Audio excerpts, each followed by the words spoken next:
Nous sommes en juin 1802, au Louvre, à Paris, dans l'atelier d'apparat du peintre Anne-Louis Giraudet.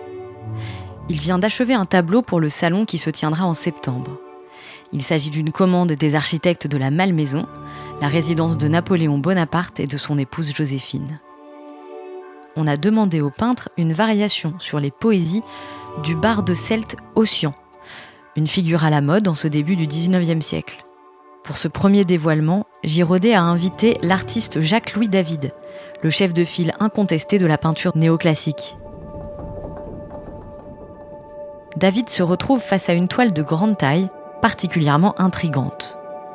Ossian, un vieillard barbu, est entouré de personnages fantastiques, issus de ses poésies présumées, et il accueille en son paradis des généraux de Napoléon récemment tombés au combat. Le maître David en a le souffle coupé. Giraudet a osé mélanger sur une même toile des héros de la guerre, donc des personnages réels, avec des créatures de fiction. En redescendant les marches de l'atelier, le peintre officiel de Napoléon s'exclame « Giraudet est devenu complètement fou. Il fait n'importe quoi. Ou alors je n'y connais plus rien à la peinture. »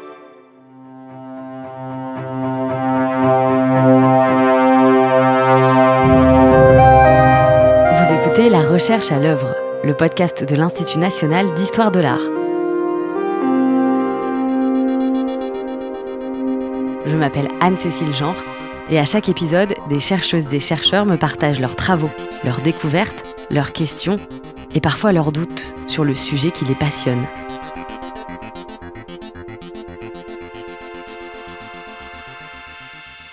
L'étude de Giraudet réserve toujours des surprises. Soit on dit mais pourquoi il a peint ça comme ça, ou c'est bizarre. Il questionne bien au-delà de la qualité esthétique qu'on peut lui trouver. Je pense que sa peinture déstabilise. Sidonie Lemeufretto est docteure en histoire de l'art et spécialiste du peintre Anne-Louis Giraudet. Un artiste encore méconnu il y a 30 ans, qu'elle a contribué à sortir de l'ombre grâce à une étude approfondie de ses archives écrites. La peinture de Giraudet s'approche beaucoup par l'écrit. Il était avide de toutes les nouveautés littéraires. Il était à l'Académie des Beaux-Arts. Il a aussi voulu être élu à l'Académie des Belles-Lettres parce qu'il s'estimait aussi bon poète que peintre. Et donc il a produit beaucoup de discours et de poèmes tout au long de sa vie qui ont été publiés en 1829 après sa mort par un proche. Donc c'est extrêmement précieux et on ne peut pas s'en passer. Voilà, c'est vrai que c'est quelque chose à connaître pour pouvoir comprendre Giraudet.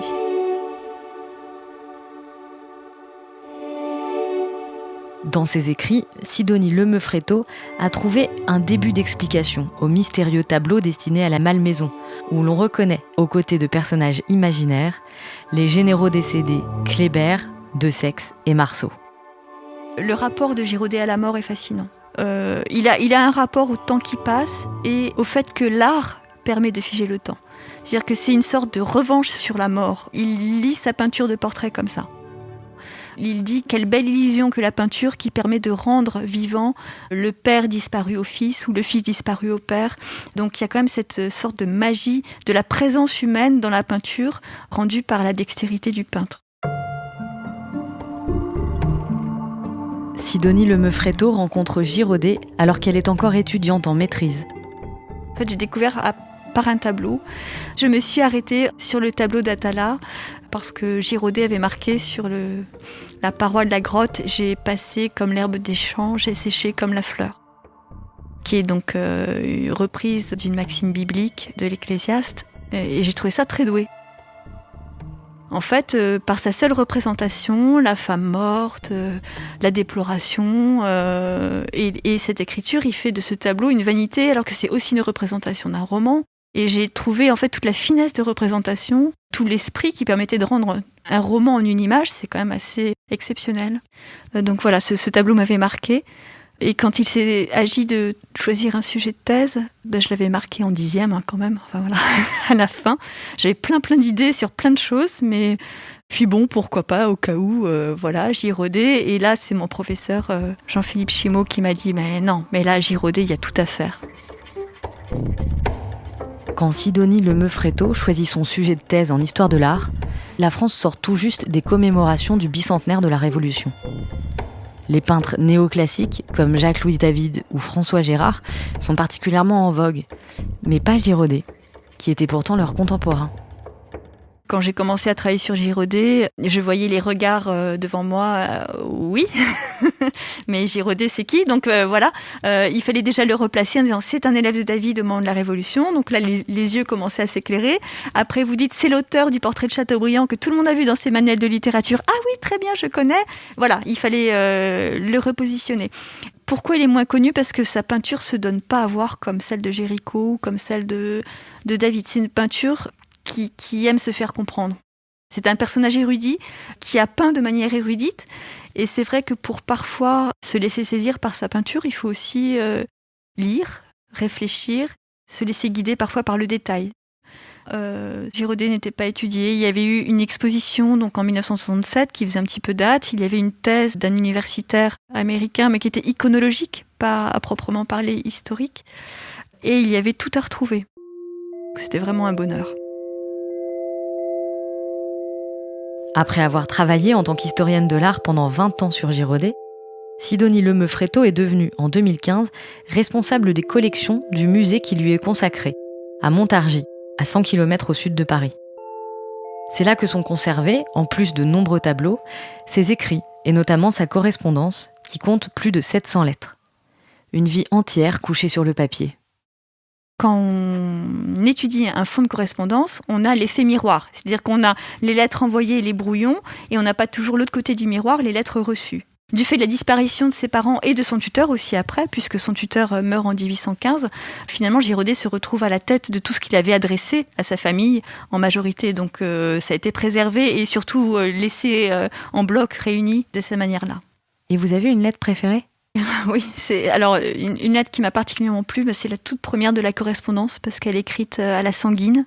Girodet a 7 ans, il écrit « Mon cher papa, ma chère maman, je vais bien, je travaille bien, j'étudie bien » et il signe Girodet. Voilà, c'est extrêmement émouvant de tomber sur cette lettre. Puisqu'on a toute cette correspondance, ce qui est émouvant, c'est de lire la progression d'un jeune homme de 7 ans à 20 ans et de le voir gagner le Grand Prix et de voir un petit peu, son génie s'épanouir. Par l'étude de ces lettres, Sidonie Lemeufretto a pu reconstituer la biographie détaillée de Girodet. Il naît en 1767, à Montargis, près d'Orléans, dans un foyer à la noblesse récemment acquise, où l'on est friand de Rousseau, Diderot et des autres penseurs des Lumières. Le cercle paternel, c'est vraiment le nord de Dijon et ce milieu notarial de noblesse de robe.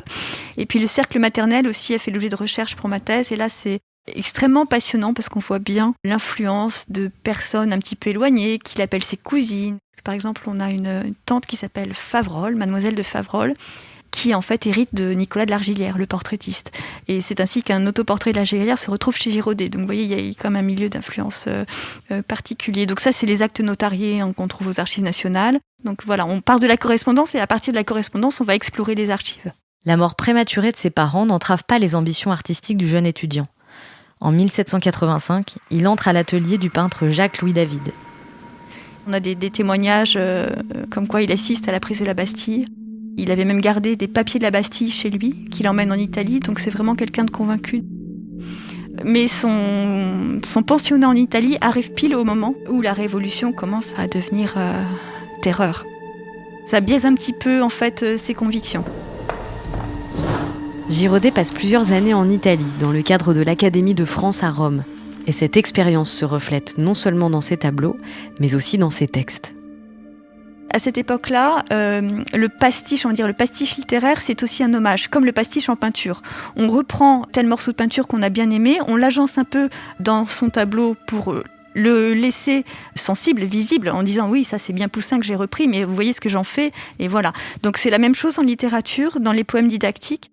Girodet emprunte beaucoup à Chateaubriand, qu'il adorait, à Delille, l'abbé Jacques Delille, un poète un petit peu oublié maintenant, mais qui est le grand poète de la fin du XVIIIe siècle, des jardins, de tout ce siècle des Lumières, qui aime la nature et qui fait des comparaisons humeur de l'homme et nature.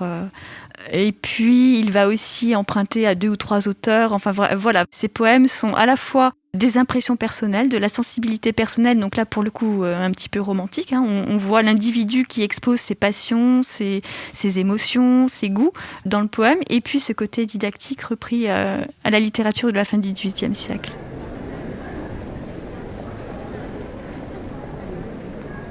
L'autre source précieuse sur laquelle s'appuie Sidonie Le Meufretto, ce sont les archives du Salon de peinture et de sculpture. Une manifestation incontournable qui se tient tous les 2 ans à Paris et où Girodet se fait rapidement un nom. Le salon, c'est l'endroit où se font et se défont les réputations. C'est l'exposition des œuvres contemporaines, donc c'est notre FIAC en fait, voilà, où se font connaître les nouveaux talents et où s'exposent les œuvres aussi commandées. Donc c'est le seul lieu d'exposition pour la peinture, la sculpture, la gravure du moment. Et comment on travaille sur le salon? Donc de 2 manières, on a les livrets qui nous donnent les numéros d'ordre d'entrée des tableaux et puis ce que chaque peintre expose. Mais on a aussi les critiques des journaux. Et les critiques sont parfois beaucoup plus importantes parce qu'elles citent des tableaux qui ne sont pas répertoriés dans les livrets, mais qui ont été exposés à la fin ou parce que l'artiste en a envoyé un peu plus que prévu ou des choses comme ça. Et donc qui permettent d'avoir aussi trace de certaines œuvres. Dans ses critiques de l'époque, Sidonie Le Meufretto retrouve l'accueil fait aux tableaux destinés à la Malmaison, exposés au salon de 1802. Il met tellement mal à l'aise le public que la future impératrice ne l'exposera jamais. Et Girodet ne sera pas nommé peintre officiel de Napoléon. Alors, c'est un tableau qui représente Ossian recevant les héros français dans son Élysée, dans le paradis. Donc d'un côté, vous avez les généraux français morts au combat, qui sont en fait les commensaux de Napoléon Bonaparte. Et de l'autre côté, des personnages complètement fantastiques, issus des poésies de Macpherson, qui est une fiction en fait du XVIIIe siècle, sur un barde du IIIe siècle qui aurait chanté les héros morts au combat, donc en Écosse, en Irlande, dans ces contrées gaéliques imaginaires du Nord, une sorte d'Homère du Nord, comme on le décrit alors. Et donc c'est un tableau qui est extrêmement fouillis, touffu, où vous avez une quantité de personnages concentrés en un espace très réduit. Il laisse cours à son pinceau, il se laisse libre de s'enthousiasmer et d'imaginer quelque chose de complètement bizarre. Voilà, donc c'est un tableau qui de tout siècle est considéré comme bizarre parce qu'on ne sait pas comment le classer. Et à ce titre, a souvent été considéré comme une des premières manifestations du romantisme. Girodet s'est laissé emporter par l'imagination. Et il a ce très beau mot dans un discours qu'il a écrit au moment de la Restauration, où il reprend l'exemple d'Icare en disant « Certes, Icare s'est brûlé les ailes au soleil, mais mon Dieu, comme c'est beau quand même que d'essayer d'aller vers le soleil. » Oui, je veux aller plus loin, oui, je veux dépasser les normes, oui, je veux aller plus loin que mon maître. Je me brûlerai peut-être les ailes en faisant des erreurs, en faisant bizarre, en ne faisant pas du beau, mais au moins j'aurais essayé.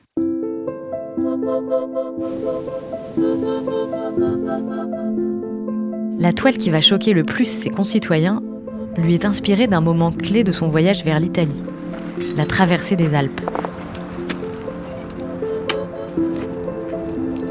Passer les montagnes pour Girodet, ça a été un choc visuel, émotionnel. Les précipices, on a ses descriptions dans ses poèmes ou dans ses lettres.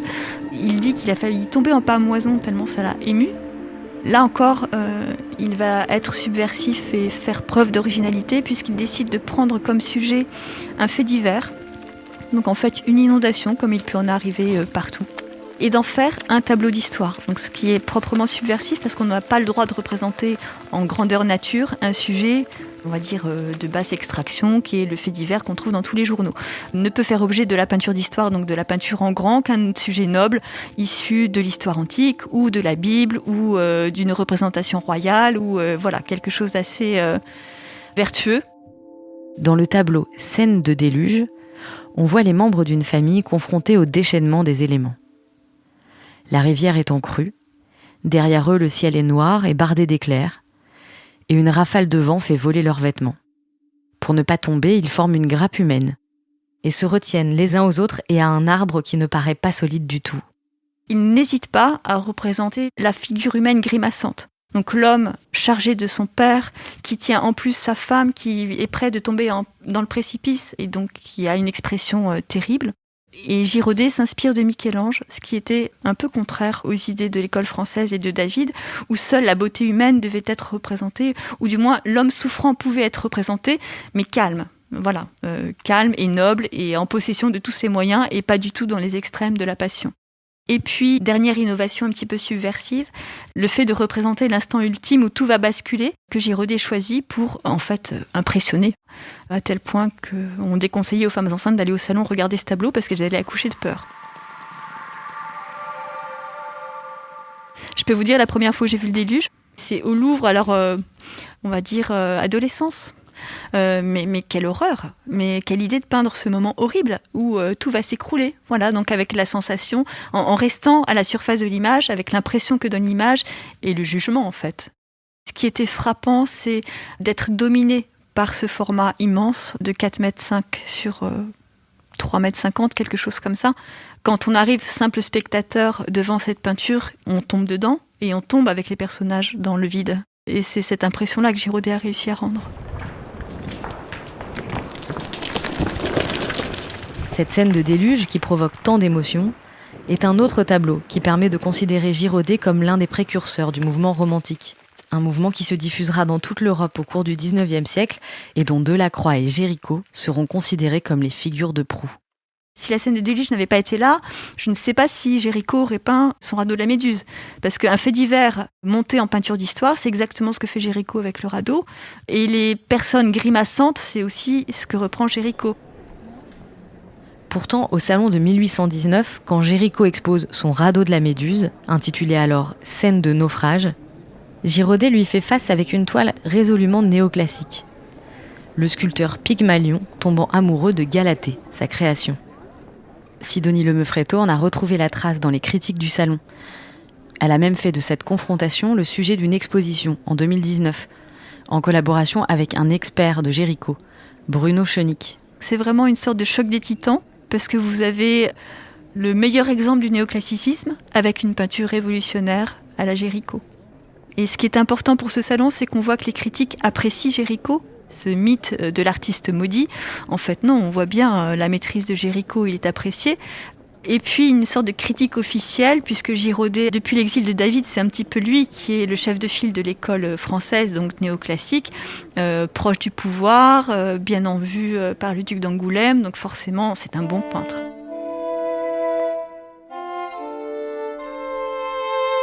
Il est en effet extrêmement célèbre, extrêmement connu. Enfin, c'est une célébrité. Il est célébrissime au moment de sa mort.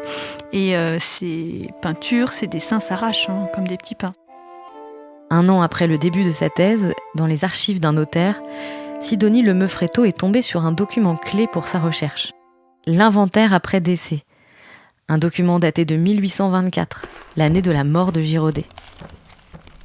C'était un cahier relié, voilà, des feuilles, du papier début 19e, avec une belle écriture anglaise à la plume noire et des listes, des numéros. Donc vous passez par les casseroles avant de tomber sur la chambre où est accroché tel tableau et vous passez par les pots de confiture de la chambre avant de trouver l'atelier où est encore exposé le portrait de Napoléon. Donc c'est très vivant. En fait, c'est une photographie archivistique de l'état de l'atelier de Girodet à sa mort. Tout était un peu mélangé chez lui. En fait, la salle à manger, c'est un grand bric-à-brac. Elle s'appelle salle à manger, mais il n'y a que des dessins dans des cartons ou des tableaux accrochés au mur ou des piles de livres sur les tables. Sa chambre à coucher, c'était un mauvais lit, mais plein de livres autour. Je ne savais pas qu'il avait autant de pots de confiture dans sa chambre. Il avait plusieurs ateliers. Le salon de musique, qui était proche de l'atelier. Il jouait du violon avec des amis. Et il disait lui-même que c'était important pour lui d'entendre de la musique parce que ça l'inspirait pour peindre. C'est à la fois vivant et fastidieux comme tout inventaire.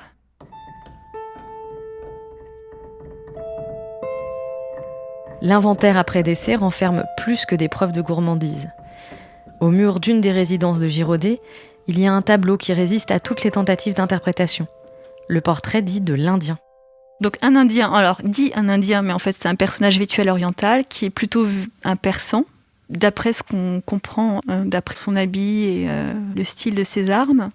Magnifique portrait en pied de Girodet, traditionnellement daté de 1807, mais on n'en sait rien parce qu'il n'a pas de signature. Et on ne sait pas qui c'est, on ne sait pas pourquoi il était peint, et on sait a priori qu'il était resté dans l'atelier de Girodet, mais il n'y a rien de sûr non plus. Bref, un tableau dont on ne sait rien. Pourquoi ce portrait en pied ? Parce que c'est quand même un portrait comme on pourrait représenter un ministre du roi ou Napoléon, donc c'est un notable. Est-ce que c'est juste une personne que Girodet a voulu peindre de lui-même ? Est-ce que c'est une commande ? Le tableau est tellement beau et magnifique que voilà, c'est très énervant. Depuis 2015 et son poste de responsable des collections au musée Girodet de Montargis, Sidonie Lemeufretto est confrontée au quotidien à la matérialité de l'œuvre de l'artiste. Et elle l'est en particulier à l'été 2016, lorsqu'une crue subite du canal voisin provoque une inondation qui submerge la quasi-totalité de la collection. Prendre soin d'un tableau inondé, c'est très très loin des préoccupations universitaires archivistiques, mais ça m'a énormément appris d'un point de vue professionnel. Et j'ai compris combien le regard pouvait s'enrichir quand il examinait le revers d'un tableau et la finesse d'une toile ou non. Ça a attiré mon attention sur certaines choses à laquelle je ne faisais pas attention forcément. La structure d'un châssis, qui peut paraître complètement anodine et qui finalement a son importance puisque un restaurateur me disait « Oh tiens, c'est amusant, un châssis espagnol ». Et là, vous avez une sorte de connexion qui se fait parce que le châssis espagnol, donc c'est pas possible, c'est un châssis espagnol, mais je sais qu'à Naples était sous domination espagnole, donc c'est forcément un tableau napolitain. Et puisque c'est un tableau napolitain, eh bien finalement il n'est pas de Girodet, mais il est de son ami Péquignot. En plus de sa gestion des collections du musée, Sidonie Lemeufretto s'est lancée dans un projet ambitieux. Un catalogue des quelques 300 œuvres connues de Girodet, qui n'a encore jamais été réalisé. L'étude comparée de ces toiles est cruciale pour faire avancer la recherche et refaire la lumière sur cet artiste érudit. Le fait de mettre en perspective les signatures a montré la singularité d'une signature qui est celle du citoyen Jean-Baptiste Bellay, un tableau très célèbre puisque c'est un portrait d'un député noir représenté dans sa fonction et donc vraiment comme personnage important historique qui est conservé au musée du château de Versailles. Et j'avais jamais fait attention que cette signature de Girodet mêlait le latin, Girodet faciebat en abrégé, en 7 avec le calendrier républicain. Cette signature qui mêle à la fois une tradition picturale de signer en latin avec le nouveau calendrier est tout à fait en harmonie avec la représentation qui reprend des codes du portrait du XVIIIe siècle, mais qui est complètement subversif parce qu'il ose enfin représenter un homme noir dans sa dignité d'homme et non plus comme esclave ou serviteur, ou etc.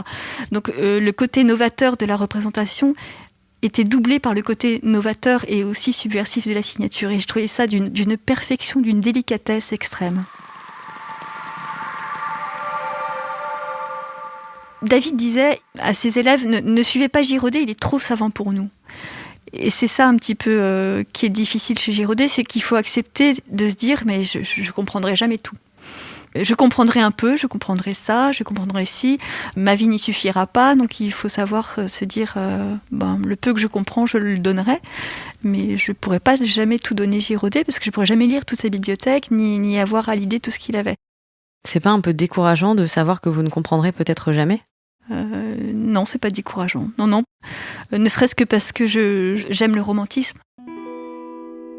Enfin voilà, j'aime ce côté de la vie, être en révolte, avoir un idéal, s'y tenir, le rechercher, mettre l'humain au cœur de tout. Rester sensible aux mots, aux lettres, aux images, aux personnes, aimer les rencontres, se laisser déstabiliser, aller plus loin, enfin voilà, être en mouvement. Ce côté extrêmement riche, diversifié, qui mêle musique, poésie, peinture, littérature, c'est extrêmement séduisant et ça donne une vision de la vie extrêmement séduisante aussi.